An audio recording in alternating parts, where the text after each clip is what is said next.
You're listening to the Exponential Entrepreneur Podcast.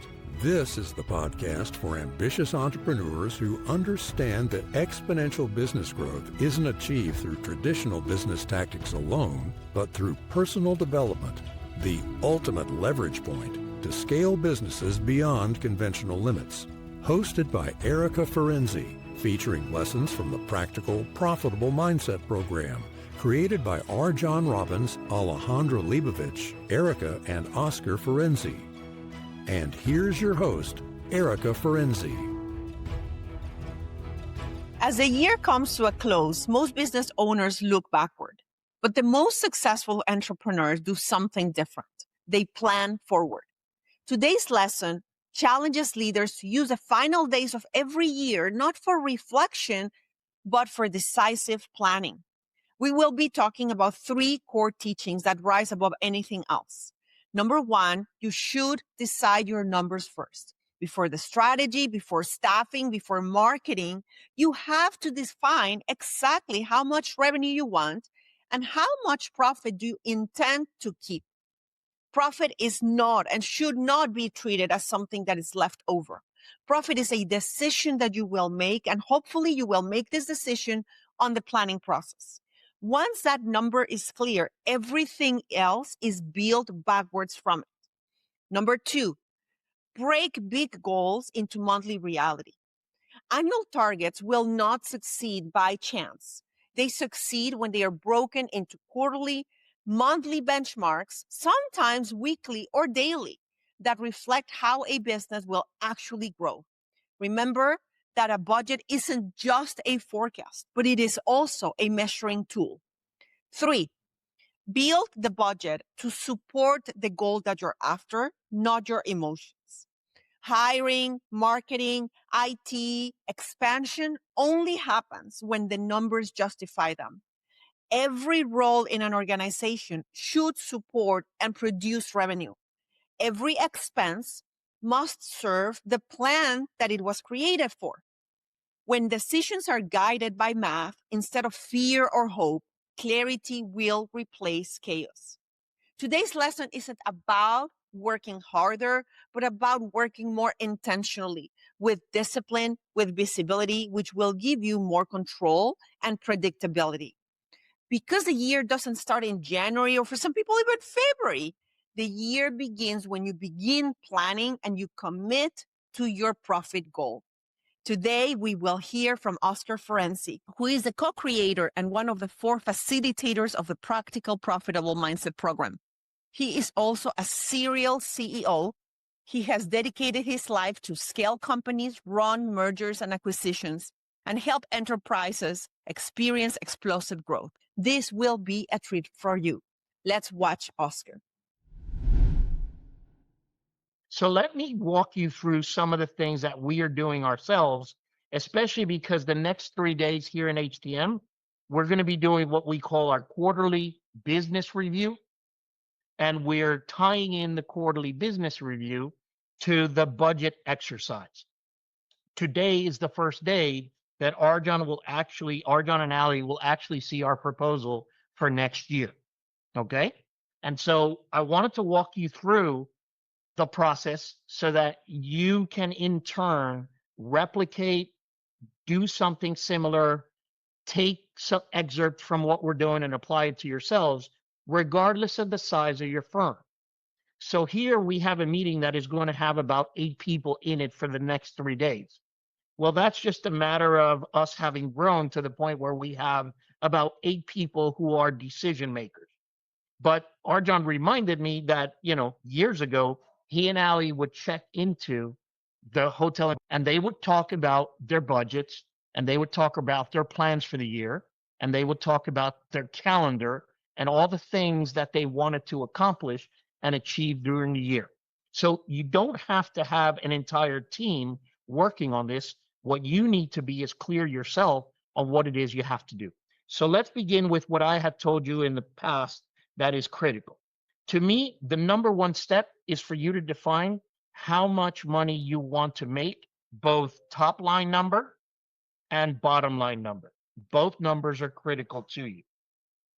The top line number is the number you want to generate in terms of revenue. The top line number is your aspiration for this year. How you guys come about and say, I want to be $1 million firm. I want to break the $3 million barrier. I want to do X. I want to do Y. Okay. That number then needs to go into your cost of goods sold. You have to withdraw from it your fixed expenses to define how much money you're going to take home. What is your profit going to look like this year? And profit, remember, when you take out your fixed expenses, one of which is you personally, plus whatever total owner benefits you get in there, that's all good. That's part of your expenses. They count towards your total owner benefit, but your income or your profit from the firm has to be defined as well. So we're not talking total owner benefits right now. We're talking about the profit your firm will generate this year. So let's just, for argument's sake, you are going to set a target for yourself of $1 million. And let's just say you are working on a 20% profit margin. That means you're going to take home $200,000 this year. Okay? Now, hopefully, in that 20% that you determine is your profitability, you've already considered things like your salary and the benefits you're paying yourself out of the firm. So when you really walk away with total owner benefits, you'll be slightly higher than that 20% because you got to add back your salary and your benefits and your cars and your insurance and all of that other stuff that you're going to pay yourself. Okay? But leave total owner benefits out of this for now. And let's just talk about what you're going to generate in terms of revenue, which is your top line, what it's going to cost you to deliver those revenues, what fixed expenses you have to incur in order to generate that level of revenue, and finally, what is your profit? That's it. If you know that, now we can start building two things. One is a plan, which is your business plan, and the other one is your budget. So if you're going to sell $1 million, you divide that $1 million into 12, which is the easiest way to do it, but isn't necessarily the smartest way to do it. Because usually what ends up happening in a year is a few things. Number one is you get efficient as the year goes by. A lot of the things that you're thinking you will implement this year don't catch on steam until later in the year. Remember, you implement something today, you're not going to get 100% return on it immediately. It'll take you some time to ramp up. So the way we do it here, for example, is we say our budget in the first quarter is usually anywhere between 20 and 25% of the total budget.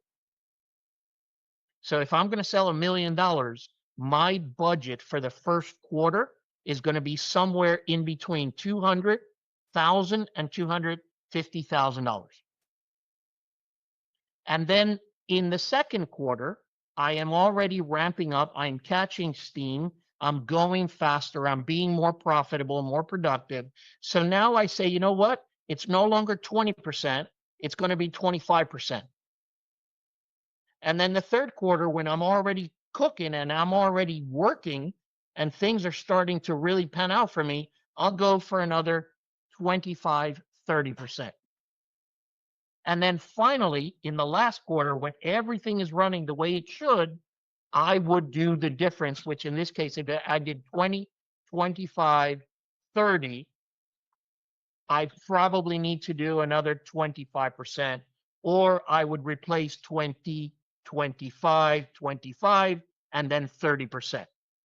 So you just divide it into the quarters, and then you divide it into the months. Okay? So if I decided that the first quarter was going to be 20%, second quarter 25, third quarter 25, and fourth quarter 30%, now I need to divide that up into months. So the first quarter at 20% gives me something like 6%, 7%, 7%. Okay? So of the $1 million that I'm going to sell this year, 6% of that $1 million needs to come in January. 7% has to come in February. 7% has to come in March. Then I have a hurdle. I go up to 25%. So I got to do 8%, 8%, and 9%. And then let's say third quarter is again 25%, you go 8%, 8%, 9%. And then if you go to 30% in your last quarter, you go 10%, 10%, and 10%.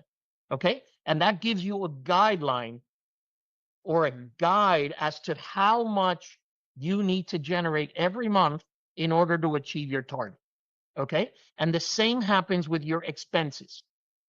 Now, some of your expenses are not, you cannot divide them in 20, 25, 25, 30.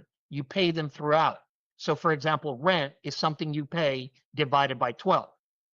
So as you're doing your budget, you take those expenses that you know are fixed and you know that you're going to have them every month and you divide them by 12.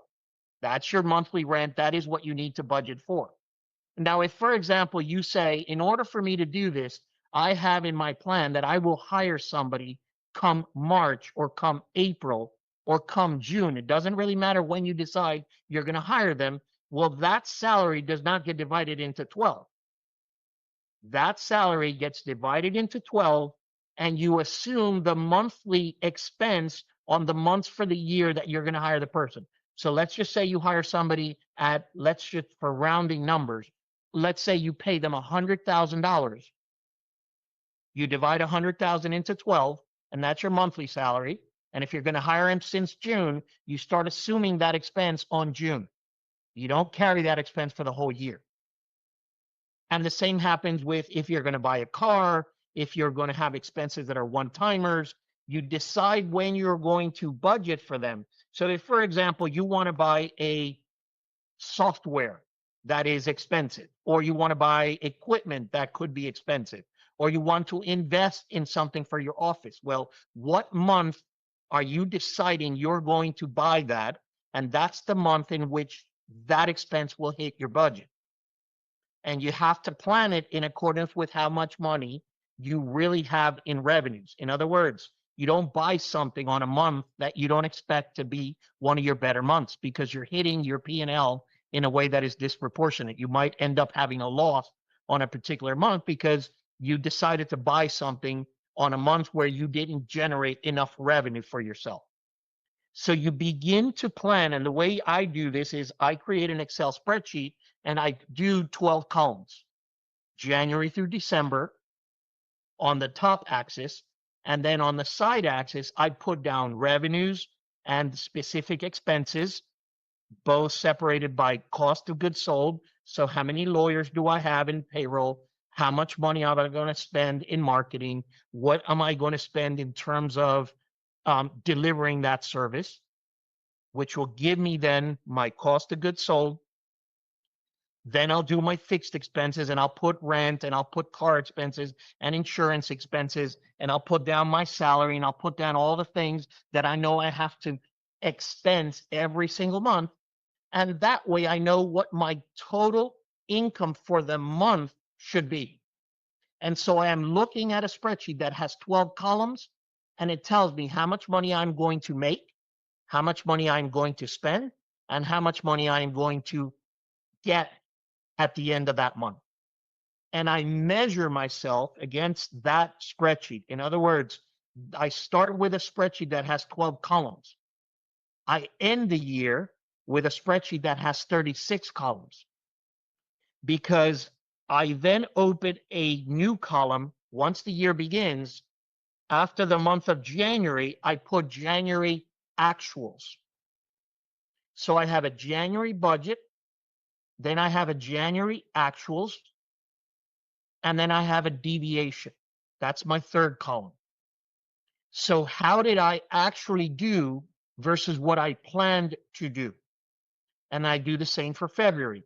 February, you have your budget, you add a third column, which is your actuals, and you add a third column, sorry, that is your deviation.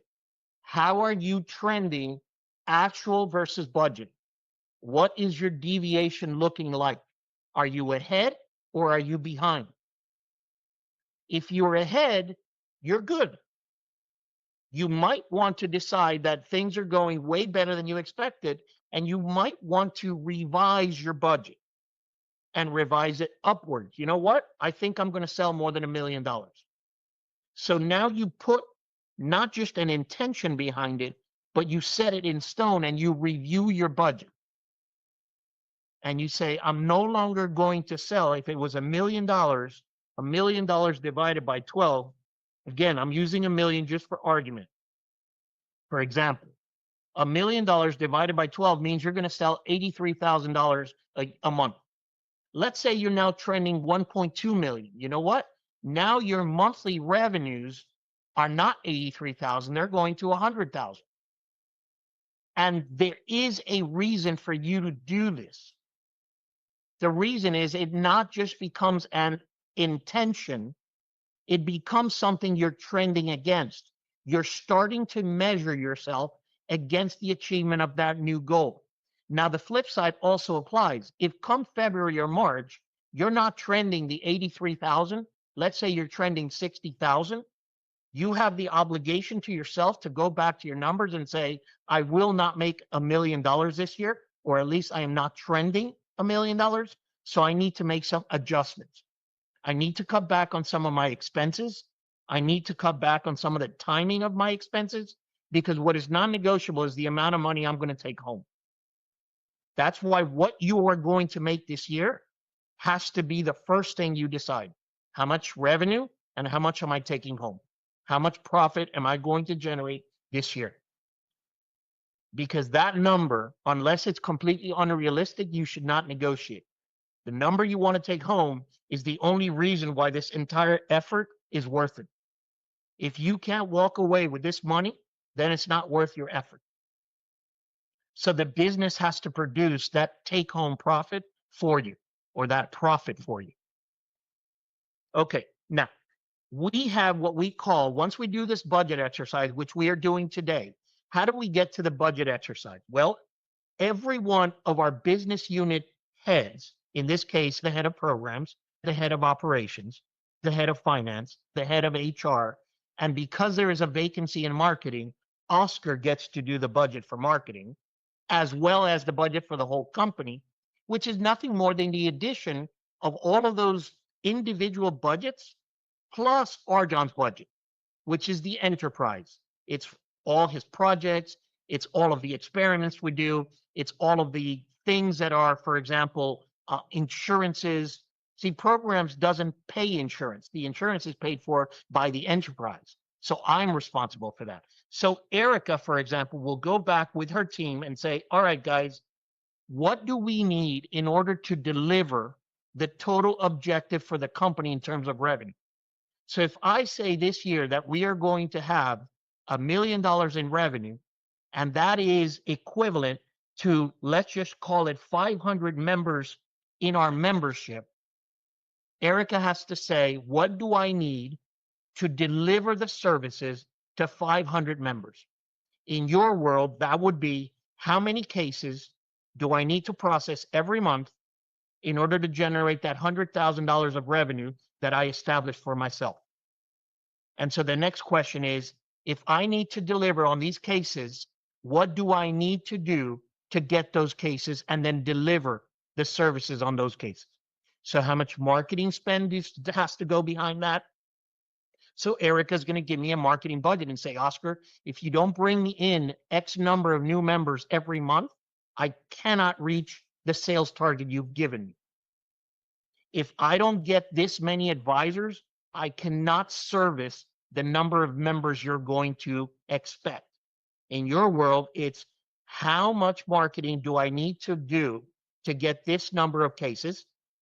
How many lawyers, paralegals, legal assistants do I need to generate the work to service these new cases? And what is all of that going to cost me? Do I want to train my people? Do I want to send anybody to the sales dragon training? Do I want to hire an additional salesperson? Do I want to hire additional lawyers, paralegals, legal assistants? Do I need an HR person because now I am growing past 10, 12 people and I need somebody to manage that? Is my office now big enough that I need an office manager? What do I need to service the number of clients or matters that are going to generate the $100,000 for me every single month? Okay. And so each and every person in your firm who is responsible for a business unit or for people has to come back with you with that analysis. Listen, Oscar, this is what I want. So Erica came back with a budget deviation of $2 million. What does a budget deviation means? Erica is asking me for $2 million more than she did last year. She says, Oscar, last year we had 400 members. And again, I'm using numbers at random. We had 400 members last year. In order for me to service 500, I need a budget, an additional budget of $2 million. And I will say, wow, that is a lofty amount. Explain to me where that $2 million goes. And she says, well, that is an additional 10 advisors. Again, numbers are at random. That's an additional 10 advisors. With 10 new advisors, I need another supervisor because I don't have the bandwidth to supervise 10 more people myself. So I need 10 advisors, one manager. I need to train these people, onboard these people, send them to How to Manage University. So there's all kinds of things that now need to happen with these 11 new people. I then need to also spend money getting my current advisors current because, a year doesn't go by when we don't train them. So I need a training budget. Now we're growing to a level where we need to start building a culture within the advisors of what is expected of them or not. And so I need a training budget. I need a development budget. I need 10 new computers for these people. I need 10 new Zoom accounts for these people. I need Excel, Word, PowerPoint licenses for these people. So she tells me what she needs in order to bring in 10 new people to the company. Renee does exactly the same thing. Oscar with 500 members, and the 500 members, remember, is my first number, my gross sales. I took what I wanted to make, divided it by my average case value, or in this case, my average revenue per member, and I said, I will need 500 members to achieve my numbers. And now everybody knows what they need to do. So Renee will go back and say, Oscar, this year we spent $4 million on LQM for 400 people. If you're going to bring in 500 people, I need $5 million. And this breaks down the following way. Coffee at every LQM, rooms at every LQM, facilitators for all the workshops and all the sessions.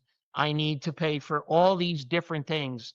And I need staff to send emails and staff to coordinate the events and AV to put up the events. So now she's thinking, what do I need to do to service an LQM of 500 people? And she comes back with a budget. And I add it all up and I say, Arjan, what do you need? And he's going to tell me all the things he wants and all the things he needs. And I'm going to know what I need in terms of rentals because he doesn't pay attention to that anymore. And I add it all up and I say, you know what, guys? Our budget isn't enough. In other words, either we make more money or we can't pay for what we're asking for.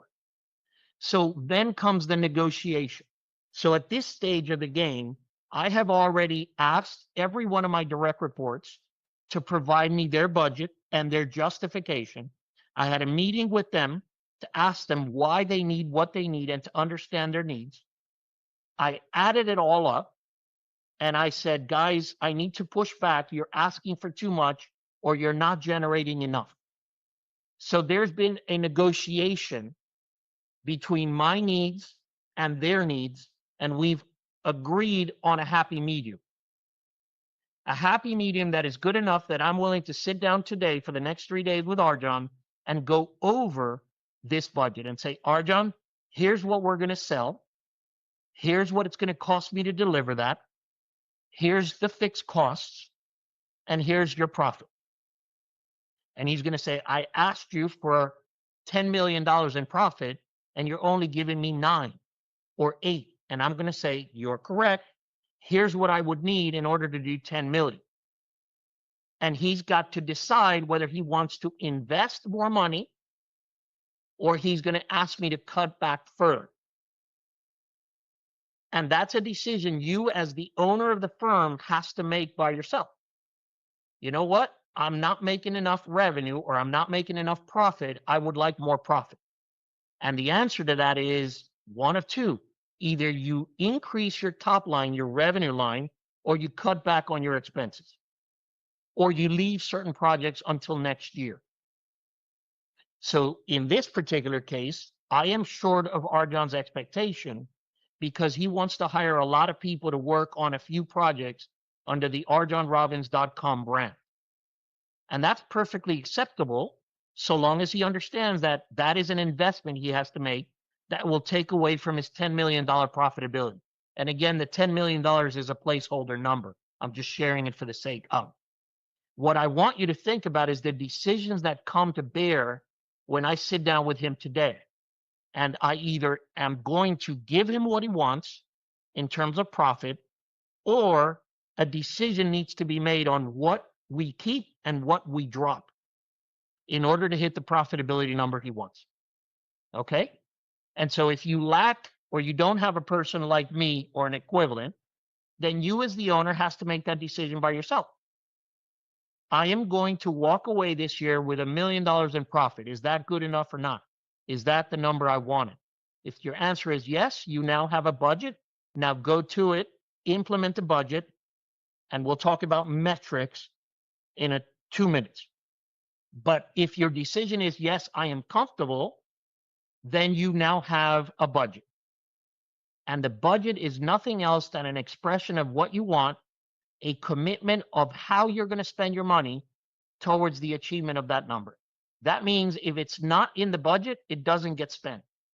If it's not in the budget and you need to expense it because there will be things that you will not think about, you will have forgotten, you have to now say, oh my God, now I have an unexpected expense that I hadn't thought about. I need to see if I can afford that expense.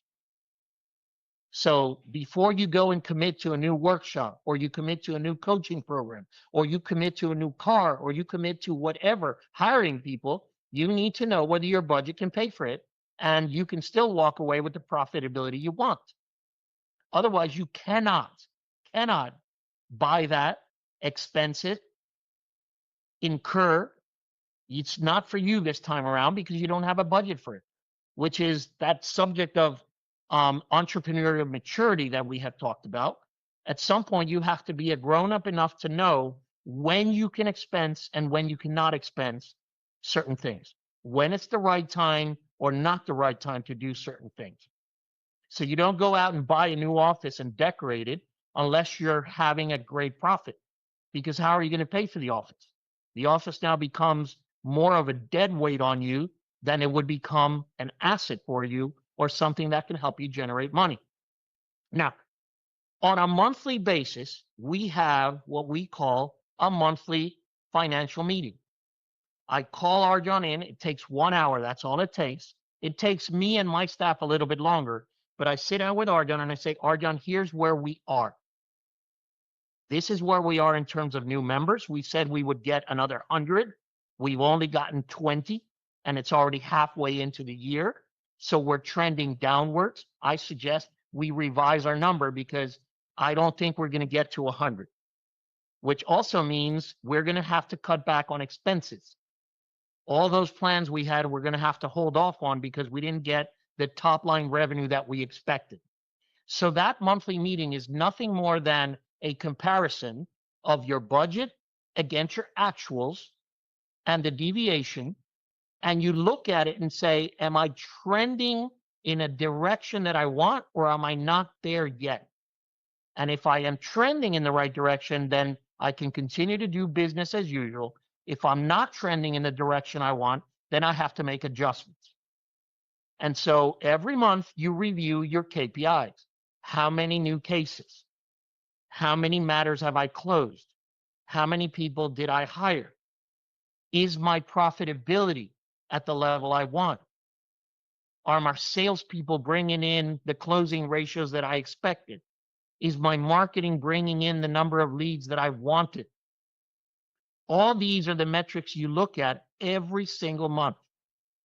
So you create a budget To create the budget, you have to define top line and what profit you want to generate this year.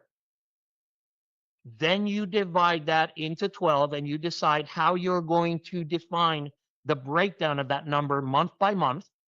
And that becomes your metric, that becomes your thermometer, that becomes the thing against you measure yourself every single month. It gives you a guidance, it gives you a something to measure your progress against. And if you're doing well, you keep going. If you're not doing as you expected, why? And do I need to make an adjustment? Do I need to go back and redo my numbers because I am not doing as well as I thought, or because the market is collapsing on me and I cannot afford the things that I thought I could afford? What do I do differently? You don't wait until the end of the year to say, I didn't make it. You adjust in accordance with how you see things going and playing out throughout the year. Okay? So I'll open it up to questions. I'm very excited to let you know that I've completed a budget last night. And now looking at it after listening to you talk, I know I can see I need to adjust things, but it was a big project and I'm glad I've got it done. But here's the key is I'm projecting double my current revenue, and it's just scaring the shit out of me. Also, I'm going to be trying some new things here, which are going to, I'm not sure that they're going to produce the effects that I would want. Right. So that's okay. That's fine. I applaud you for that, by the way. And I applaud you for having a meeting with your staff to communicate your plan. A few things. If you think there's still things to do, present the plan to them in 10 minutes as a work in process. That will allow for two things. Number one, for you to make changes. And number two, for them to provide you feedback. So you know what? I think we can get behind that number. If I could do this, that, or the other, if you can help me by getting me some administrative help, I could generate that revenue you want. This keeps you, a couple of weeks ago, some of you were talking about, my people are telling me that they are overworked. Well, you are the only one who knows whether they are overworked or not. They might not want more work, but you hired them based on a deliverable that you needed from them. And you know what deliverable you want because you know your numbers. It takes 104 hours to do 13 cases. And so any lawyer who does not do 13 cases is not working 103 hours. So this story about, oh, my people are overworked and my people are very busy, you're the one that can judge that better than anybody else. Because the decision to hire them came as a result of your calculations of what it would take to generate that amount of work.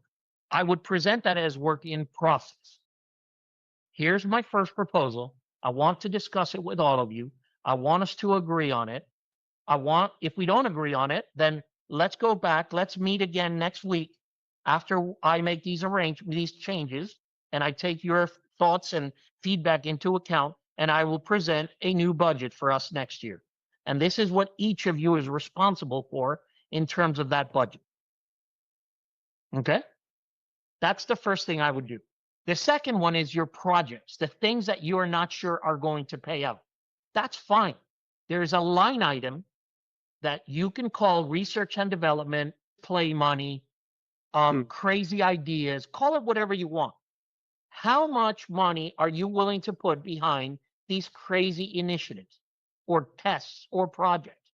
Whatever you're willing to put in there, that is a budget you now set aside for that. And if it's, let's say, $120,000, it's $10,000 per month. And you track it. Listen, this month I went crazy. I spent $30,000 on play money, and I only had $10,000. So that means you can't spend in February and March, or that you can't spend in the next 2 months because you're over budget on your crazy money or your play money. But that's what keeps you from spending $300,000 when all you had budgeted for was $120,000. You need to measure yourself against the metrics. So I'm going to spend $120,000 on 3 projects this year. this is what I expect from the 3 projects in this amount of time. If at the end of 3 months, these projects or this one project is not producing this much, I kill it. And that's it. You kill it and you replace it with something else. But you can't feed the beast if the beast is not producing. So one thing, Oscar, that's got me worried about this budget is there's a lot of front-loaded stuff. I've got to hire 2 attorneys, one in hopefully in January and Right. one in October. And that's a big if because I might not be able to find somebody. Yeah. Another thing is we've got workshops to pay for. We're going to be starting a client care program. We're an estate planning firm, so many estate planning firms very smartly have their clients pay them yearly or monthly for maintenance to keep their stuff up to date. And we have never done that before, but the workshop cost $8,000, and I'm going to be going at an HTM workshop also in March for my intake person so that we can improve our intake and get our numbers up. So I'm projecting that we're going to have more income from that as well. But my first 4 months, I'm going to be 50,000 in the hole as far as my budget goes. So that's fine. You're front loading, and that's okay. So long as you keep measuring against that. So for example, your plan might say in the first 4 months, the addition of the 4 months will be a loss of 50,000. So long as you're trending towards that, and then that is compensated in the remaining 8 months of the year for the profit you aspired to, that's fine. But that puts additional pressure on you to make sure that the deliverables, that the metrics are being met. If you start losing more than the 50, or the flip side happens, which is you're not generating the revenue or the upside you expected, then you have to stop the expenses. So you said, but wait, I already have the expenses. I can't cut them. Well, sure you can. As you move forward, you're going to pressure yourself to cut back on other things because things didn't pay out or pan out the way you had expected. So you have the discipline to say, shit, my bets did not pay out. I now have to cut from my ribs. I have to make this painful. Okay? And that's what a mature entrepreneur does. So is 330 total owner benefit okay for a $1.45 million top line? Seems a little low, but that's what it comes out to. No, that's about a little bit over 20%. That's good. I mean, we'd love it to be at 30%, but listen, you're front loading 50,000. Hopefully that 50,000 is going to generate an additional revenue source for you that is going to be continued in time. So you're front loading because you're investing. There's nothing wrong with that. But the minute it doesn't pay out in accordance with your projections, you have to have the courage to say, this is not paying out. I got to stop it. This is not just, a toy. This is not my game. I need to make money. And so it's not generating the revenue I need. I have to stop this. So the budget variance report is really important to look at with my CEO every month. Yes, because it's the only objective way of measuring. That does not take into account your opinion of, I'm sure we're going to do better next month. Or worse, I'm not looking at it because I am ashamed or I just hope that, it's going to get better. No. It's not looking better. It's not looking good. You got to stop. You got to pivot. You got to change. You got to go back to those people that you hired and say, guys, this is not working out. You're not bringing me the closing ratio of sales that I needed. We're not generating, the work fast enough or completing the work fast enough. So I'm not generating that revenue. And thus, this is not working. So we got to get our shit together to make sure this is working the way we expect. Okay? Got it. Good. All right. Thanks, Oscar. Welcome back. You just heard from Oscar Ferenczi about very important lessons on how to use your budget for a forecasting and measuring tool. And the question is, what does real execution look like after the plan is built? Again, 3 principles will stand out. Number one, you have to measure consistently, no exceptions. A budget without review is just a wish. Every single month, actual results must be compared to expectations. Because when performance is ahead, goals can stretch higher. But when it falls short, expenses must adjust. The numbers don't judge. They just are what they are, and they will inform you. Growth requires proof, not promises. Hiring more people doesn't create growth. Revenue producing activities does. Staffing decisions must always be tied directly to client volume, workload capacity, and measurable outcomes. Because if assumptions are wrong, the plan gets corrected fast. Number three, discipline is always the mark of a mature entrepreneur. Not every investment will work. Not every idea will pay off. Mature leaders know what isn't producing, and they protect profitability and pivot early. Emotions then give way to facts, and hope gives way to data. This lesson of today reminded us that success is not accidental. It is built through clarity, measurement, intentionality, and the courage to adjust as soon as you become aware of something. And that is exactly what the Exponential Entrepreneur Podcast is for. And now it's your turn to take action. So stay healthy, stay hungry, and stay focused, and we will see you next time. Thank you for listening to the Exponential Entrepreneur Podcast. We encourage you to take action on it today. Share what you've learned with another entrepreneur. Sign up for our newsletter to get bonus content you won't get anywhere else at exponentialentrepreneur.com, and subscribe to the Exponential Entrepreneur Podcast to receive the next episode.